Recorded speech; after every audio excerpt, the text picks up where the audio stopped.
जी friends, आप देख रहे यूट्यूब चैनल वॉइस ऑफ ज्ञानी और मैं सफदर खान ज्ञानी।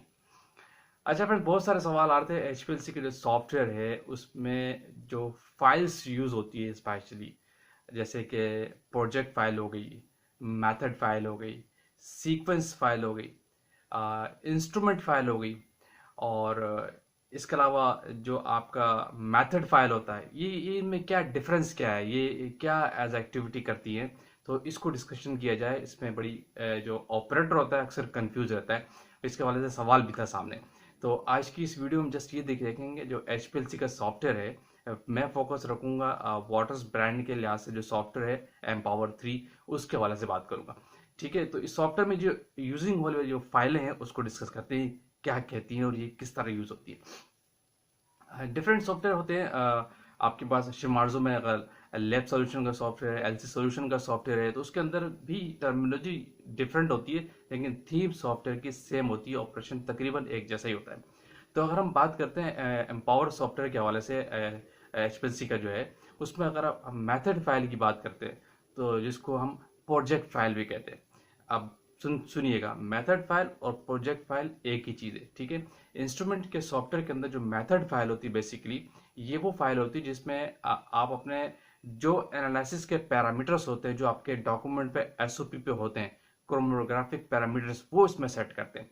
फॉर एग्जांपल, आपके पास जो एसओपी है एचपीएलसी पे एनालिसिस के किसी भी रॉ मटेरियल की, उसके अंदर जो क्रोमोग्राफिक पैरामीटर्स होते हैं आपके, फॉर एग्जांपल फ्लो रेट क्या होना चाहिए, लैम्डा मैक्स क्या होगा, रिटेंशन टाइम क्या है, और क्या कहते हैं, और किस जगह पे इसकी पीक आती है जो नॉर्मली मेंशन होती है। ये जो पैरामीटर्स होते हैं क्रोमेटोग्राफिक पैरामीटर्स, टेलिंग फैक्टर कितना आना चाहिए, तो ये जो सारी चीज़ें सेट की जाती है ये मेथड फाइल के अंदर सेट की जाती है। यानी मेथड फाइल बेसिकली आपका जो क्रोमेटोग्राफिक पैरामीटर्स जो आपके प्रोडक्ट के एनालिसिस के होते हैं वो इसमें सेट किए जाते हैं।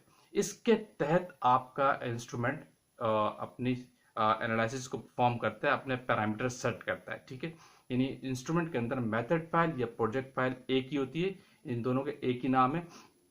ये वो पैरामीटर्स होते हैं जो आपके एनालिसिस पैरामीटर होते हैं। फॉर एग्जांपल, मैं दोबारा रिपीट कर रहा हूँ, लैम्डा मैक्स क्या है, ठीक है, और इसके साथ साथ जो फ्लो रेट आपका वो क्या रखना है, ये सारी चीज़ें इसके अंदर सेट की जाती है मेथड फाइल के अंदर। इसी के तहत आपकी एनालिसिस इंस्ट्रूमेंट पे होती है। इसको आप वन टाइम क्रिएट करते हैं, साथ में ये भी सुन लीजिएगा, बार बार क्रिएट नहीं करते, ये सिर्फ सेलेक्ट की जाती है हर एनालिसिस के अंदर। ठीक है। अच्छा, दूसरी बड़ी इंपॉर्टेंट फाइल सीक्वेंस फाइल। अब बात है सीक्वेंस फाइल क्या है, ये भी इंस्ट्रूमेंट के अंदर है। अच्छा, सीक्वेंस फाइल ये है कि इसके तहत आपकी जो एचपीएलसी पे जितनी एनालिसिस होती है उनको मैनेज किया जाता है। अब कैसे, फॉर एग्जांपल, आप सीक्वेंस फाइल से ये बताते हैं कि आज मैं इंस्ट्रूमेंट के ऊपर एक सैंपल टेस्ट कर रहा हूँ, 2 कर रहा हूँ, 10 कर रहा हूँ, 5 कर रहा हूँ। तो वो सेटिंग जो होती है ना, वो सीक्वेंस फाइल से आप करते हैं। सीक्वेंस फाइल के तहत आप ये देखते हैं कि बताते हैं कि आपका इस इंस्ट्रूमेंट के अंदर ये जो एनालिसिस परफॉर्म की जा रही है किस मेथड फाइल से की जाती है। सीक्वेंस फाइल के अंदर ही आप मेथड फाइल सेलेक्ट करते हैं, आप बताते हैं, यानी सीक्वेंस फाइल पे आप ये बताते हैं कि आज हम ये कर, इंस्ट्रूमेंट को एक किस्म का ये बताते हैं कि आज हम ये करने जा रहे हैं और इस तरह करेंगे, इस तरह करेंगे, इस पोजीशन पे ये चीज़ रख रहा हूँ, इस पोजीशन पे ये चीज़ रख रहा हूँ। मिसाल के तौर पर जो वाइल्स की पोजीशंस होती हैं कि नंबर 1 पे आपका ब्लैंक है, नंबर 2 पोजीशन पे आपका स्टैंडर्ड है, नंबर 3 पोजीशन पे आपका सैंपल है, 4 पे फिर सैंपल है, 6 पे सैंपल है। इस तरह जो आपकी जो सीक्वेंस फाइल की सेटिंग करते हैं वायलिंग की, ये सारी चीज़ें कमांड्स जो आप देते हैं सीक्वेंस फाइल के तहत देते हैं। यानी इंस्ट्रूमेंट सीक्वेंस फाइल के तहत ऑपरेट करता है। जो आप उसको कमांड देते हैं कि आज हम इस मेथड को सिलेक्ट करेंगे, तो वो सीक्वेंस फाइल से सिलेक्ट करते हैं। आज हमारा इस पोजीशन पे ये वाला स्टैंडर्ड है, इस पोजीशन पे ये सैंपल है, इस पोजीशन पे फाइल है। तो ये जो आप इंस्ट्रूमेंट को आप बताते हैं ये थ्रू सीक्वेंस फाइल बताते हैं। ठीक है, सीक्वेंस फाइल के तहत आपका इंस्ट्रूमेंट चलता है। अब दूसरी फाइल थी कि इंस्ट्रूमेंट फाइल।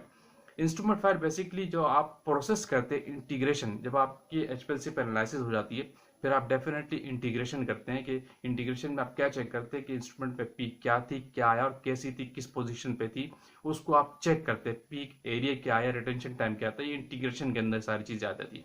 तो वो जो आप चेक करते हैं वहां पे आप इंस्ट्रूमेंट फाइल यूज करते हैं। ठीक है, इंस्ट्रूमेंट फाइल का होना बहुत जरूरी है, इसके तहत आपकी इंटीग्रेशन होती है। क्लियर। इसके साथ फिर दूसरी एक बड़ी इंपॉर्टेंट फाइल है प्रोसेस फाइल। ये भी इंटीग्रेशन के पार्ट में आती है, ये वाली फाइल भी याद रखिएगा।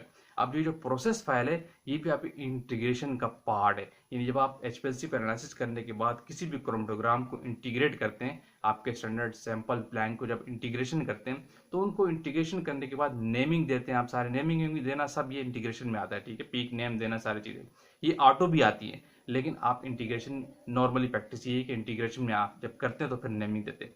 उसमें फिर आप उस फाइल को एम्पावर के अंदर उस फाइल को प्रोसेस करते हैं। जब उस फाइल को प्रोसेस करते हैं तो इसके अंदर आपका नाम अप्लाई हो जाता है, रिटेंशन टाइम अप्लाई हो जाता है पीक के ऊपर, क्रोमैटोग्राम के ऊपर, तो वो थ्रू प्रोसेस फाइल करते हैं।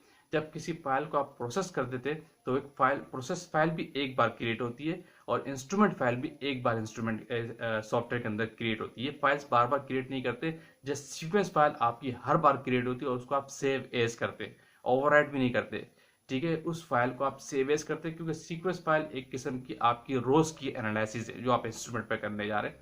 क्लियर।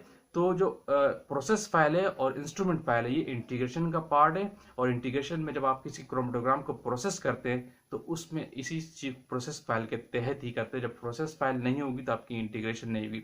इट मीन सिंपल ये है कि इंटीग्रेशन कंप्लीट करने के लिए आपको इंस्ट्रूमेंट फाइल की रिक्वायरमेंट होती है और प्रोसेस फाइल की रिक्वायरमेंट होती है, ठीक है। अब क्लियर हो गया होगा आपको होपफुली कि प्रोजेक्ट फाइल क्या होती है, मेथड फाइल क्या चीज़ है, और सीक्वेंस फाइल क्या है, इंस्ट्रूमेंट फाइल क्या है, और प्रोसेस फाइल क्या है अकॉर्डिंग टू एचपीएलसी का सॉफ्टवेयर एम्पावर 3। तो अभी वीडियो का क्लोज करते हैं। जो बेसिक्स लोग हैं उनको कॉन्सेप्ट क्लियर होगा कि बेसिकली ये फाइल्स क्या होती है, सॉफ्टवेयर को हैंडल करने के लिए होती है। तो आएंगे किसी और टेक्निकल बात के साथ। जो लोग चैनल पर न्यू थे सब्सक्राइब लाजमी कीजिए ताकि इस तरह की टेक्निकल वीडियोज आप तक पहुंचती रहे। Thank you for watching. अल्लाह हाफिज़।